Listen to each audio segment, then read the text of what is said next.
no drugs in Surat city અભિયાન અંતર્ગત ગાંજાનો કેસ શોધી કાઢતી Hazira surveillance squad police inspector V L Parmar નાઓની સૂચના અને માર્ગદર્શન હેઠળ હજીરા પોલીસ સ્ટેશન વિસ્તારમાં ચોરી છુપીને નાર્કોટિક્સ પદાર્થ લાવી વેચાણ કરતા ઇસમોને પકડવાનું જણાવેલ હોય જે અનુસંધાને હજીરા સર્વેલન્સ સ્ક્વોડના માણસોની અલગ અલગ ટીમો બનાવેલ હોય જેમાં પોલીસ કોન્સ્ટેબલ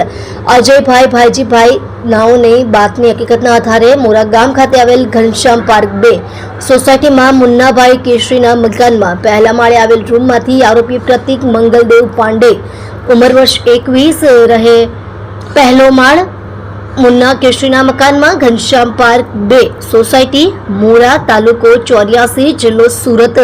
મૂળ ગામ બડસરી પોસ્ટ બડસરી થાના બાસડી જિલ્લો બલિયા યુપી નાઓ પાસેથી માદક પદાર્થ ગાંજો જેનું વજન 0.740 કિલોગ્રામ જેની કુલ કિંમત ₹7,400 તથા મોબાઈલ ફોન અંગે કિંમત ₹7,000 તથા ભૂરા કલરની બેગ નંગ 1 ₹250 તથા આધાર કાર્ડ નંગ 1 તથા ગેટ કંપનીનો પાસ નંગ 1 રોકડા